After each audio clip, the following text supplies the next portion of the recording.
How votes are counted in Indian election. जैसा कि आप लोग जान रहे हैं, इंडिया में अभी चुनाव चल रहा है, लोकसभा का चुनाव, जिसमें हमारे बीजेपी एंड इंडिया अलायंस दोनों लड़ रहे हैं, जिसका फैसला होने वाला है 4 जून को सुबह 8 बजे से।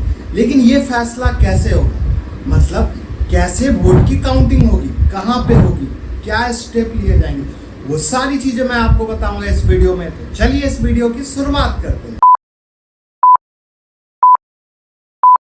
नमस्कार सभी को, मेरा नाम है हर्ष मिश्रा एंड मैं इस वीडियो में आपको स्टेप बाय स्टेप सारी प्रोसेस बताने वाला हूँ कि एक वोटिंग की काउंटिंग कैसे की जाती है, कहाँ पे की जाती है और क्या क्या स्टेप लिए जाते हैं। सबसे पहली चीज, इंडिया में वोट काउंटिंग करने के लिए कौन रिस्पॉन्सिबल होता है। हर एक निर्वाचन क्षेत्र में एक आरओ ऑफिस, जो कि इलेक्शन कमीशन के द्वारा अपॉइंट किया जाता है, वही जिम्मेवार होता है इलेक्शन कंडक्ट करवाने से लेकर के उसके वोट की काउंटिंग तक के लिए। रिटर्निंग ऑफिसर हमेशा या फिर तो गवर्नमेंट ऑफिसर होगा या फिर लोकल अथॉरिटी बॉडी का कोई ऑफिसर होगा, जिसको नॉमिनेट करता है election commission of India. Second topic, vote की काउंटिंग कहाँ पे होती है। जैसा कि लोकसभा चुनाव 2024 में टोटल इलेक्शन 7 चरण में हो रहा है, लेकिन रिटर्निंग ऑफिसर डिसाइड करता है कि वोट की गिनती कहाँ पे होगी एंड वहाँ का जगह और टाइम ये बताया जाता है इलेक्शन कमीशन के द्वारा। आइडियली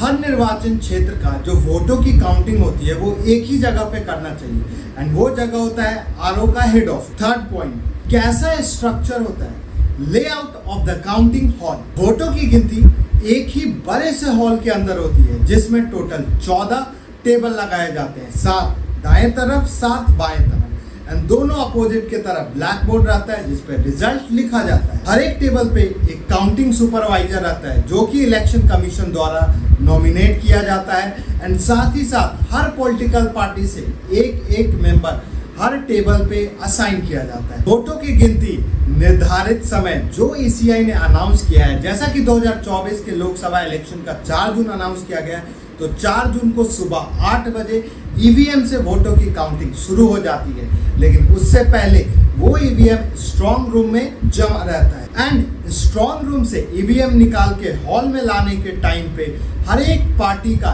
एक असाइन मेंबर वहां पे रहता है, ताकि कोई भी चीजें इधर उधर ना हो। लोकतंत्र को और मजबूत और किसी भी पॉलिटिकल पार्टी के बीच में डिस्प्यूट ना हो, एक माइक्रो ऑब्जर्वर को अपॉइंट करता है, जो कि एक हॉल के अंदर साइड में बैठ के पूरे वोटिंग काउंटिंग को ऑब्जर्व करते रहता है एंड कुछ भी चीज 19-20 दिखता है तो वो डायरेक्ट रिपोर्ट करता है इलेक्शन कमीशन। मान लीजिए किसी कॉन्स्टिट्यूंसी में 280 पोलिंग स्टेशन है, तो उस कॉन्स्टिट्यूशन का टोटल वोट काउंट करने में 280 भागा 14 टेबल यानी लगभग 20 राउंड लगेंगे। 20 राउंड की गिनती के बाद हमें पता चल जाएगा कि उस निर्वाचन क्षेत्र में किसे कितना वोट मिला है।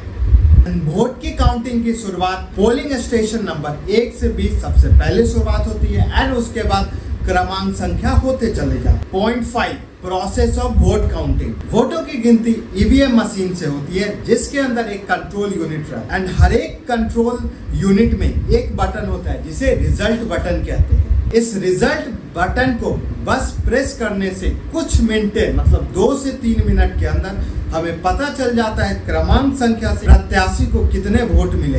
यानी अगर सरल भाषा में कहा जाए तो एक ईवीएम मशीन से वोट काउंटिंग करने में 2 से 3 मिनट समय लगता है। लेकिन कहानी यहीं पे समाप्त नहीं होती है।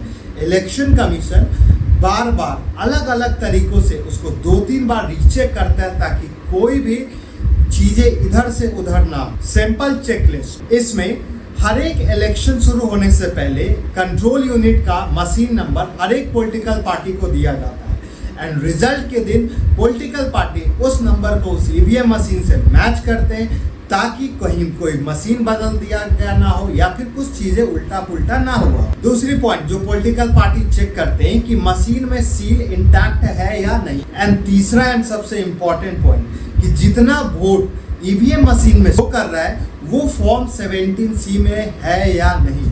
फॉर्म 70C मैं बता दूं, उसके अंदर जैसे ही जिस दिन इलेक्शन होता है उसी इलेक्शन के समाप्ति पे सारी डिटेल का जगह, प्रत्याशी का नाम, time taking to count the voting. आमतौर पे 1 घंटे में 3 से 4 राउंड का वोटिंग की काउंटिंग हो जाती है, जिसका मतलब है एक निर्वाचन क्षेत्र में वोटों की गिनती करने पे 6 से 7 घंटे लगते हैं। लेकिन सुप्रीम कोर्ट के आदेशानुसार पॉलिटिकल पार्टी रैंडम किसी भी पोलिंग स्टेशन वीवीपैट से भी उसकी काउंटिंग करवाते हैं, जिसके अंदर लगभग 1 से 1.5 घंटे का समय लगता है। तो एक इलेक्शन के वोटिंग काउंटिंग का मतलब एक निर्वाचन क्षेत्र के वोटों की काउंटिंग करने में लगभग जो समय लगता है वो लगता है 7 से 8 घंटे।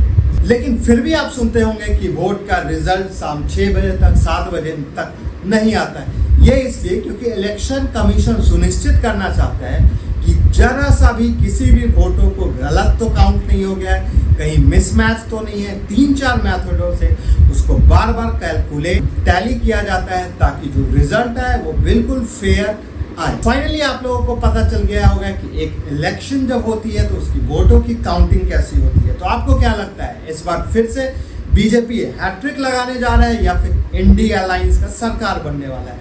कमेंट में जरूर बताइएगा। एंड ये मेरा पहला वीडियो था, तो थोड़ा बहुत ऊपर नीचे हुआ होगा, उसको आप मैनेज कर लीजिएगा। एंड अब मैं कोशिश करूंगा हर दूसरे दिन एक नया वीडियो डालूं। एंड हाँ, सबसे ऊपर डेमोक्रेसी रहना चाहिए, ना बीजेपी ना कांग्रेस, सबसे ऊपर डेमोक्रेसी एंड भारत सबसे ऊपर। तो बोलो जय हिंद। एंड हाँ, जाते जाते लाइक शेयर एंड सब्सक्राइब करते जाइएगा।